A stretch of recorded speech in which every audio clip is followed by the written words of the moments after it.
baseado aí na pesquisa, você tem que descobrir lá no teste, no site da Improva, se você é um desistente, um campista ou um alpinista.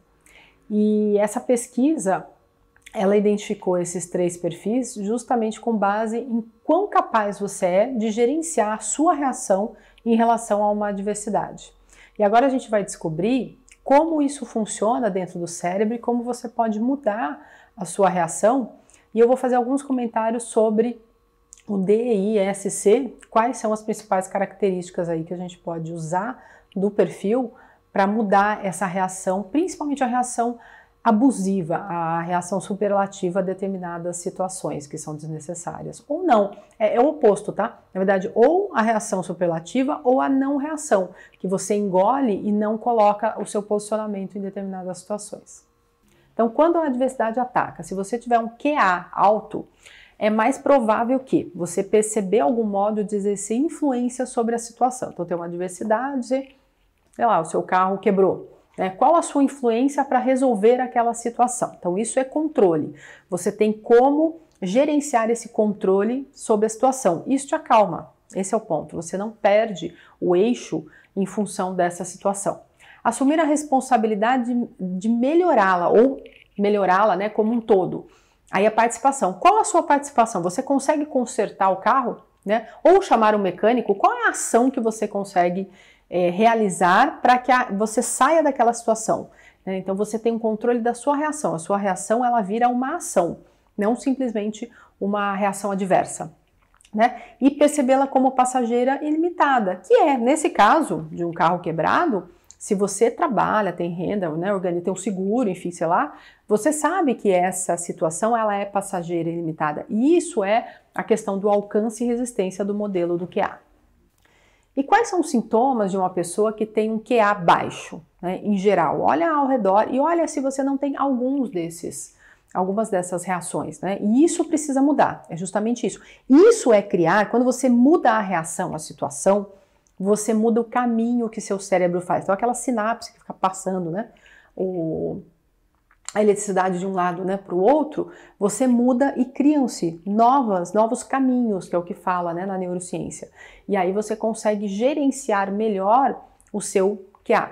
Então, os sintomas de indivíduos e de empresas, e a pesquisa fala justamente, não são só indivíduos, empresas são assim. Eu que já trabalhei como consultor e passei em diversas empresas, parte do meu trabalho inicial é reconhecer qual é a cultura, a gente chama isso de cultura de uma empresa. E se é uma empresa lenta, né, assim, uma empresa em que as pessoas, né, trabalham, né, das 8 às 5, não tem muita autonomia, tal, elas tendem a ser reclamonas. Isso acontece. Então, é um ambiente que você quer ficar, isso te faz bem, porque as pessoas passam uma vida assim e acham que aquilo é natural, é normal. Então, sem problemas, tudo depende do que você quer e se aquilo, né, se aquele meio ambiente e qualquer meio ambiente, não só de empresas, faz sentido ou não. Mas a pesquisa identificou que tanto indivíduos quanto empresas, elas respondem, quando elas têm que ir abaixo, elas respondem dessa forma, resistência a mudanças. Por quê? Em parte porque dá trabalho, mas principalmente atrelado ao medo de gerenciar a mudança. Então esse é o principal aspecto. Reclamações generalizadas. Todo mundo reclama o tempo todo. Ou você reclama o tempo todo, ou tem alguém ao seu redor que reclame o tempo todo. Tendência a culpar os outros, aversão ao risco total. É normal nós termos aversão ao risco, né? Eu não quero fazer um investimento que eu tenho chance de perder tudo ou ficar negativa em 3 meses. Mas assim, existe uma análise para ser feita. Em geral, quem é desistente, está nessa categoria, tem aversão total a riscos. E isso impede a ação. E sem ação você não vai para lugar nenhum, você fica ali. Né? Então, saiba disso e tente gerenciar isso de uma forma positiva. Talvez precise de terapia sim, talvez precise de algo mais desafiador para que você saia desse universo. Então, por isso que o teste também é importante. O próprio autor, né, o que criou essa pesquisa, comenta nesse aspecto. Sensação coletiva de impotência. É aquela história, o meu voto não vale nada, eu não consigo mudar nada, eu sozinho não sou ninguém, né? Assim, ninguém olha para mim. Então, isso é verdade? Não é, a gente sabe disso. Qual é o seu papel no entorno? Qual é a sua contribuição? Você impacta muita gente. E aí, como é que você vai fazer isso de uma forma melhor, tanto para você quanto para os outros, né? ausência de responsabilidade. Tudo tá fora de você. Não, as pessoas olham, não, você não sabe o quanto é difícil para mim, o quanto é complexo. Não, porque eu faço, porque eu sou. Então, quando você tem esse tipo de postura, é ausência de responsabilidade. Você pode parecer responsável. Eu vou ao trabalho todo dia, tal. Sim, isso é responsabilidade, disciplina e tem o seu mérito. Todos nós somos complexos, lembra? Um ser humano é complexo, então ele tem pontos positivos e negativos. Aqui nós estamos falando do que é negativo e pode ser organizado para que você consiga ter uma reação diferenciada em relação a uma adversidade. E se isso te traz algum benefício, lembra sempre disso. E síndrome de se tornar vítima, né? Também conhecida como síndrome de Herd, né? de Herd, isso estão entre os mais comuns. O vitimismo, ele engloba todas essas características. Esse é o grande problema. E é muito fácil cair na posição de vítima na nossa cultura latino-americana, principalmente mulher, dependente, o cara tem que fazer, né? Aquela coisa tem que ir na frente. Então veja se isso não é. E as mulheres, principalmente a minha geração, eu acho que as mais novas estão mais espertas. Mas da minha geração para cima, apesar de trabalhar, de fazer as coisas e tudo mais, coloca muita obrigação em cima do parceiro, por exemplo, né? Porque o cara é homem, ele tem que ir, tem que fazer. O que faz sentido numa sociedade machista, que é a sociedade em que a gente vive. Mas independentemente da justificativa, o melhor caminho é justamente tomar para si a responsabilidade de construir a sua vida, tomar as suas decisões, independentemente de um casamento, independentemente de filho. Você tem que negociar isso, mas você não deixa de ter personalidade com isso, né? Existem homens que são assim, né? Tem homens que simplesmente trabalham, né? Dão dinheiro em casa e é isso, e o cara é um omisso em relação a tudo. É quase a mesma postura da mulher que acha que é o marido quem tem que gerenciar tudo, né? E existem homens que têm essa postura de gerenciamento de tudo e tiram parte da capacidade da mulher de gerenciamento da própria vida. Mas no final das contas, tudo é uma questão de escolha. Se permitiu que a vida fosse controlada pelo marido, é porque é cômodo, né? Porque ele ganha mais, porque ele vai na frente, porque é uma série de coisas. Então é algo que você deveria pensar.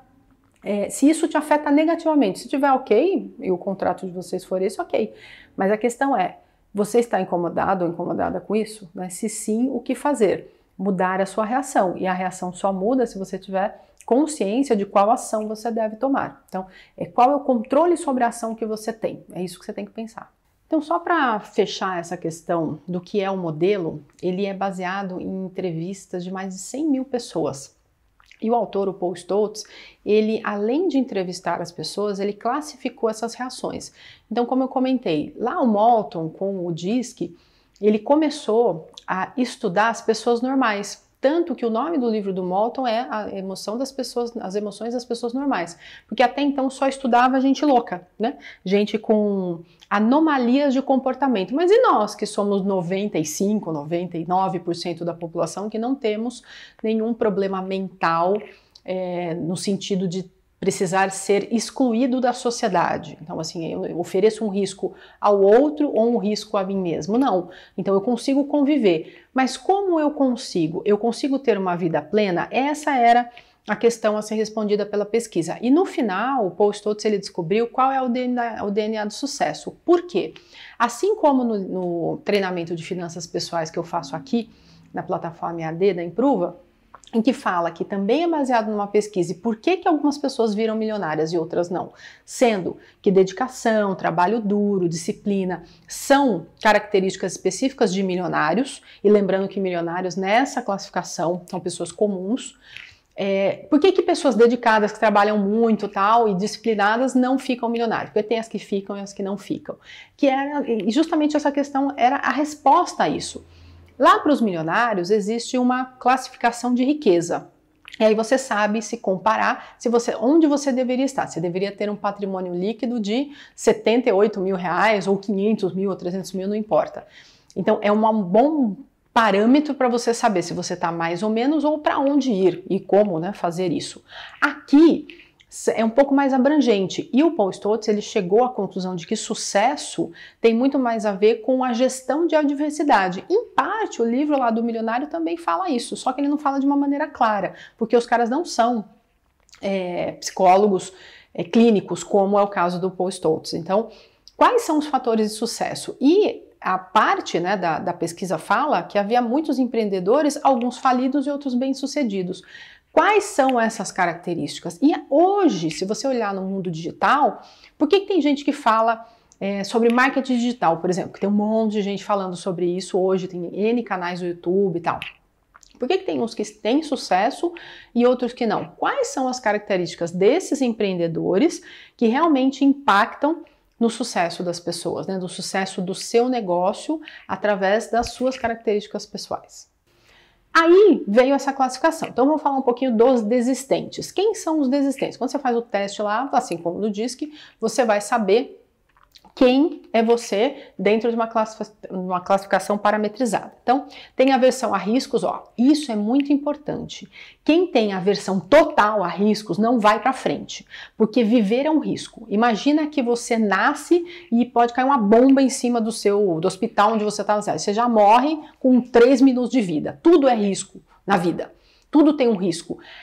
Mas eu conheço pessoas, por exemplo, que têm uma capacidade de análise do risco muito mais apurada do que outras. Mas existem mecanismos e existem teorias e metodologias para você estudar um pouquinho mais sobre o risco. Então, se eu tivesse que dar um direcionamento para todos os perfis, quanto risco você suporta? Qual é o seu apetite de risco? Ele pode ser alto ou baixo, mas assim, na sua análise geral, você consegue agir mesmo que haja risco? Porque esse é o importante, você consegue sair de onde você está, fazer alguma coisa e aversão à frustração. Por que a pessoa não corre risco? Ela tem medo de perder. O medo do não, por exemplo, porque, né, chegar numa mulher e levar um não na cara. Tem cara que não tá nem aí, o cara chega mesmo, certo? Em geral, o cara que chegou em você é o cara que chegou em 20 mulheres. Então é isso. E o cara que não chega, ele não chega, ele só chega junto se ele tiver certeza de que ela pelo menos vai dar um sorrisinho e não vai dar um não na cara dele. Então isso é aversão ao risco extrema, por exemplo. Você pode viver sem? Pode. A chance de você ficar sozinho? Provavelmente sim. Ou você vai criar. Aí o que os perfis fazem? Se é um perfil super planejador, o infeliz ele vai criar mecanismos para chegar junto de outra forma, né? Como para que ele não tenha que gerenciar a frustração do não, por exemplo. Isso acontece em qualquer situação.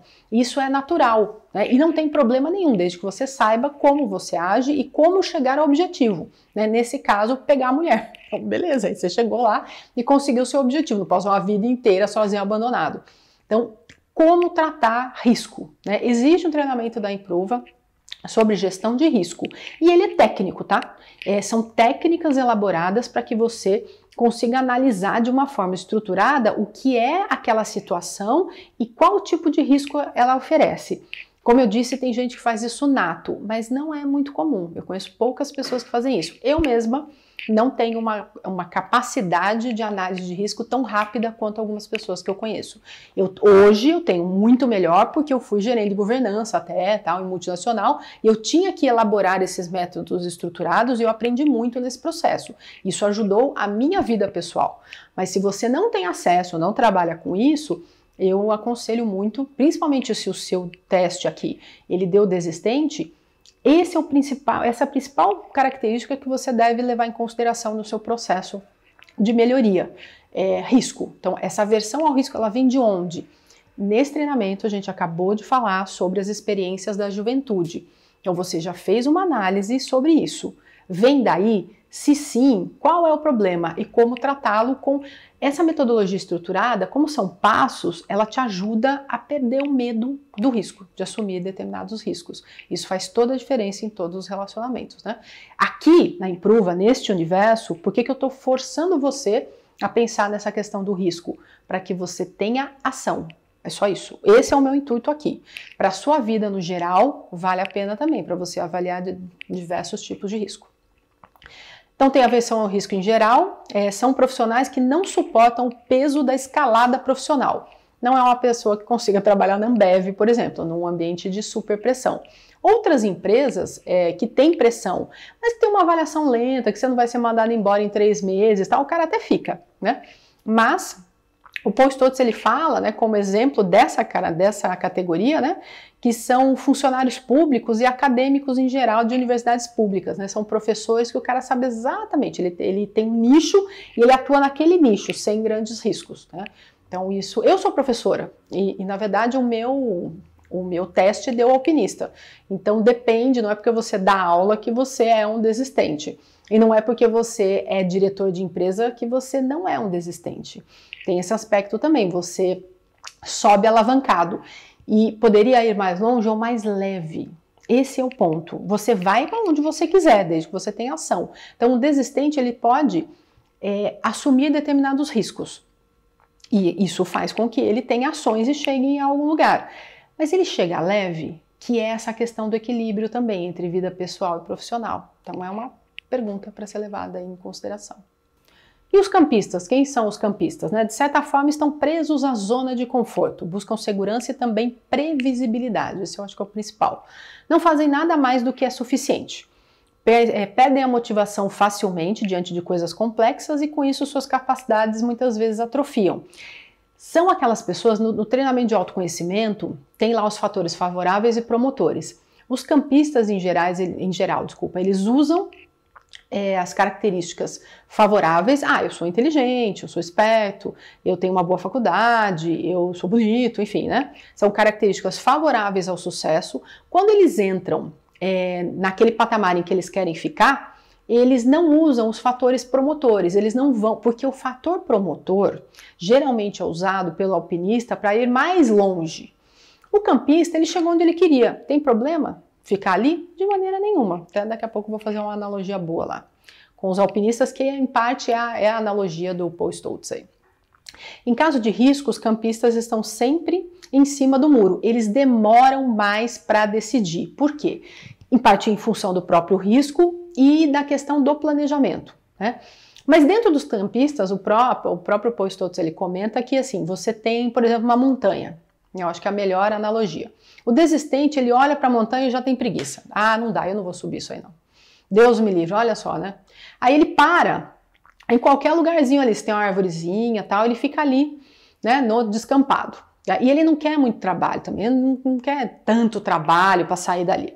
O problema do desistente é que ele, ao parar em qualquer lugar, entre aspas, né, como ele tem aversão ao risco, ele também não sai muito do lugar, pode ser que venha uma avalanche e leve tudo. Tá? Então, a taxa de desastres para essas pessoas, segundo a pesquisa, é maior.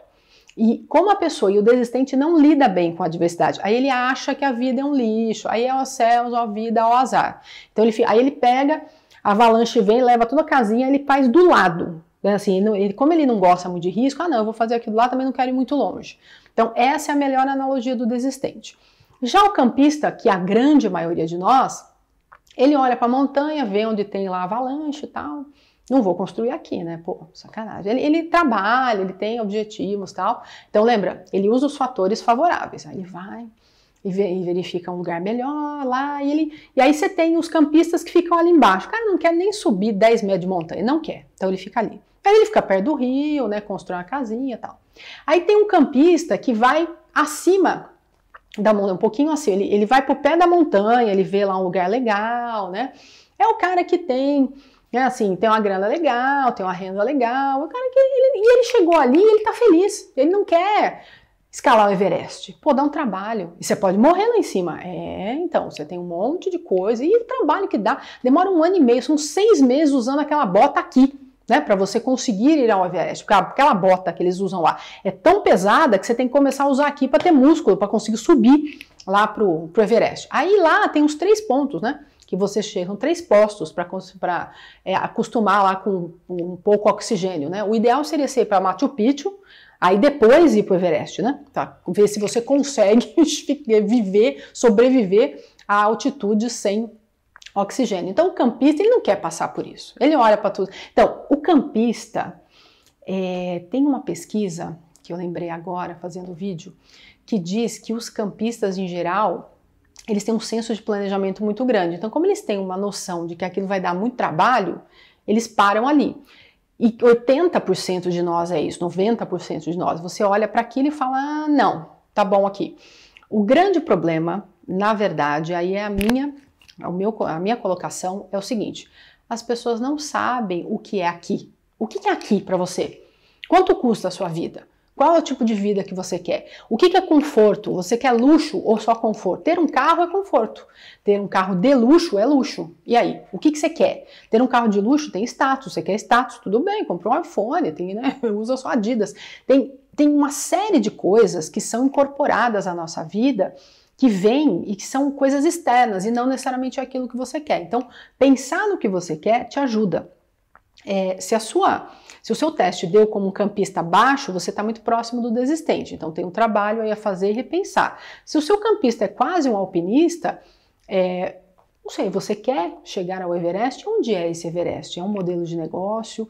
É sair do seu emprego e empreender? Então esse teste ele ajuda muito a repensar nesse sentido.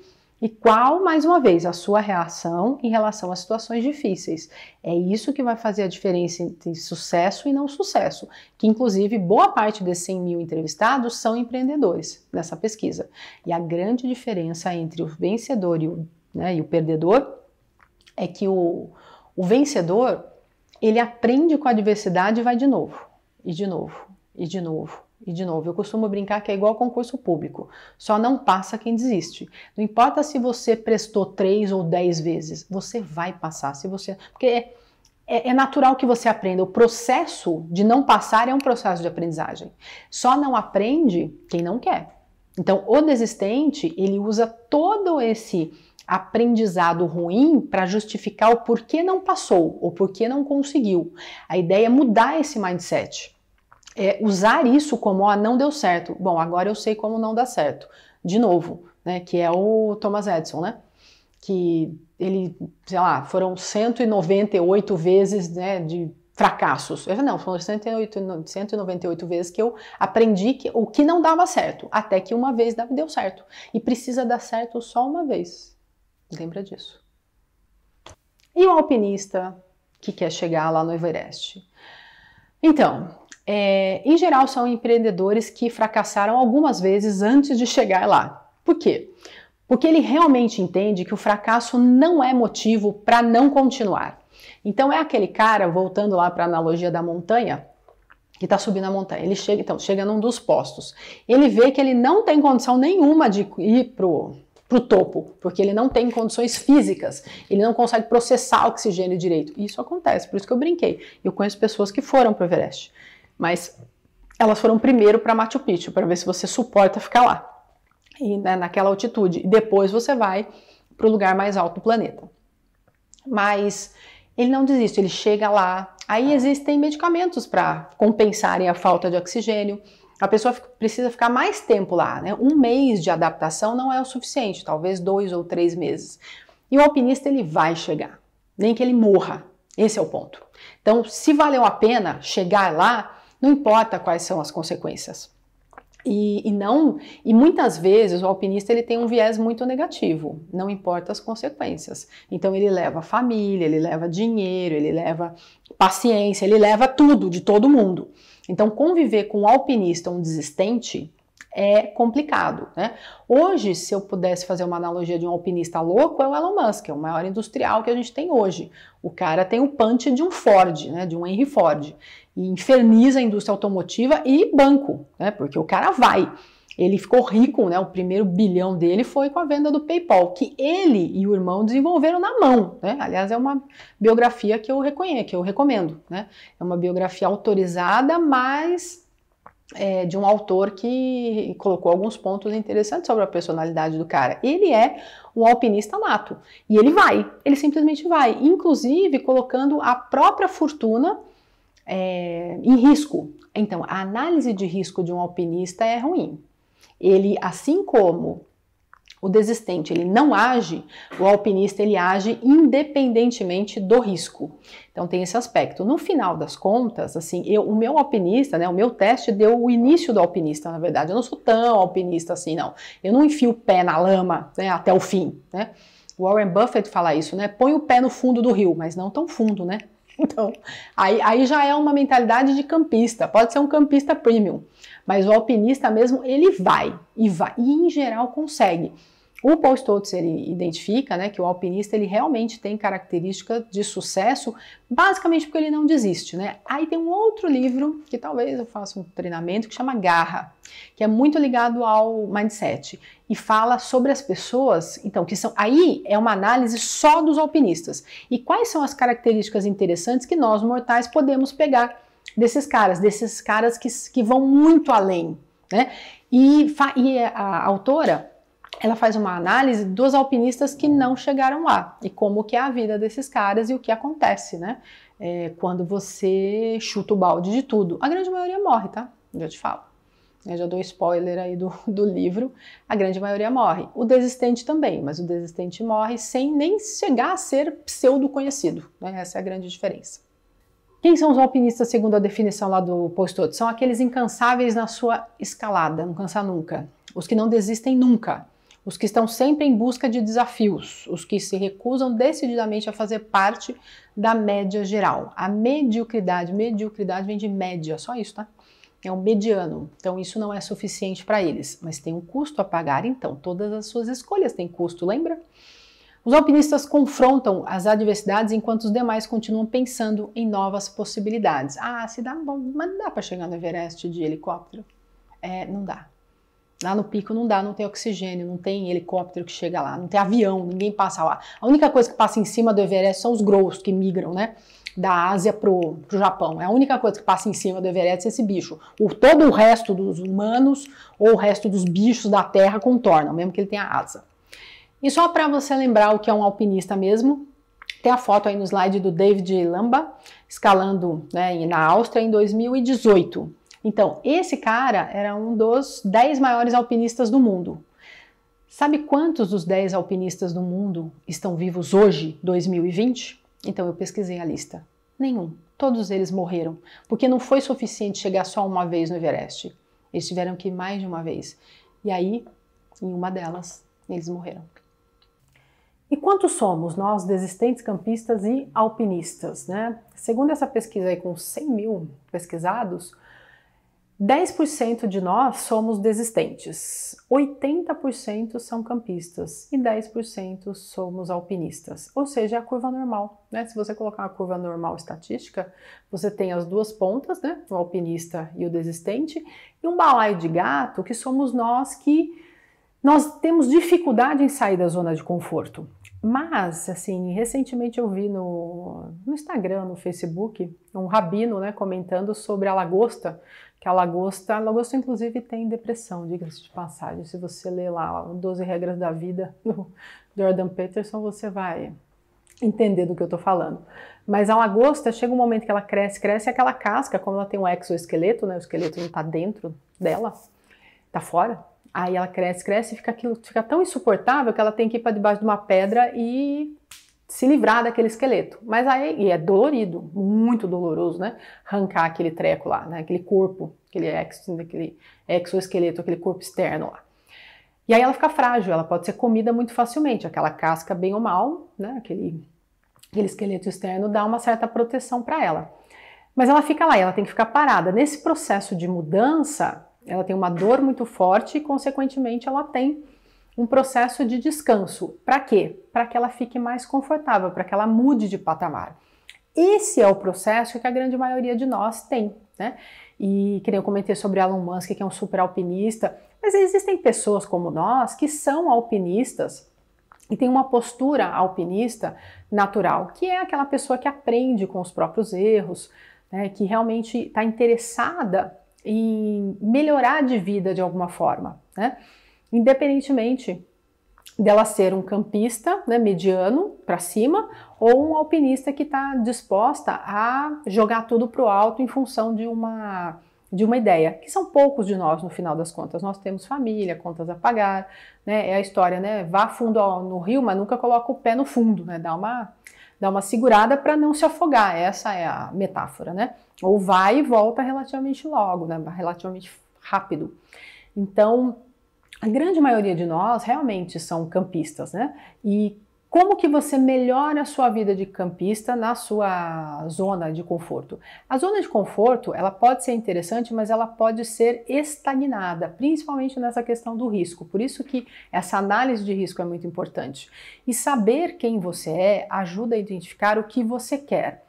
Independentemente de ter muito dinheiro ou não, eu conheço muitas pessoas miseráveis com dinheiro, que têm uma mentalidade muito pobre, que não tem equilíbrio, elas não conseguem chegar num patamar estável, elas sempre querem mais dinheiro. Olha, hoje nós vivemos isso, né, na política, o cara quer cada vez mais dinheiro, é uma ganância sem fim, independentemente do que aconteça no entorno. A falta de valor, falta de caráter, o que quer que seja.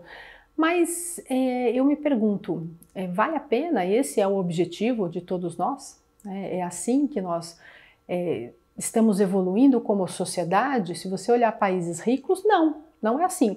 Você tem mecanismos de controle e punição para que isso não aconteça, para que todo mundo consiga um equilíbrio razoável entre recursos, entre tempo livre, educação, né, dos filhos, porque nós somos nós temos todos esses aspectos dentro de nós e vivemos situações nesse sentido. Então, essa questão de sermos todos, a grande maioria de nós campistas, estarmos na zona de conforto, é muito importante analisar o porquê e para onde vamos. Se você não souber para onde vai, você vai ficar na casca. E essa metáfora da lagosta é muito boa, porque você luta para ficar ali, né? Tá horrível, mas é ali que você quer ficar. Você não quer largar aquela casca velha. E a grande maioria de nós tem momentos assim, todos nós passamos por isso em algum momento, que a gente fica lá, né, encalacrado lá e não quer mudar de jeito nenhum. E o problema sempre está no outro. Então a culpa do outro é muito mais fácil do que a minha responsabilidade. Sempre analisa isso. Quando você está culpando alguém, não é a sua falta de responsabilidade que está na reta? Não é isso que você deveria estar observando, porque quando a responsabilidade é sua sobre uma situação, e tem coisas dentro de uma situação que são responsabilidade do outro, ok, e aquilo pode te afetar, e isso a gente chama de sabotagem, mas tem a autossabotagem, que é a sua parte, a sua falta de responsabilidade sobre a situação, da ação que você tem que fazer para aquela situação, aquele pedaço de situação melhorar. Isso é importante, porque com certeza vai afetar a falta de responsabilidade ou a culpa do outro. Então é isso, esse é o mindset diferenciado, é você olhar para o que você pode fazer e tomar as decisões certas. E quanto mais você pratica, mais decisões certas você consegue ter ao longo da sua vida.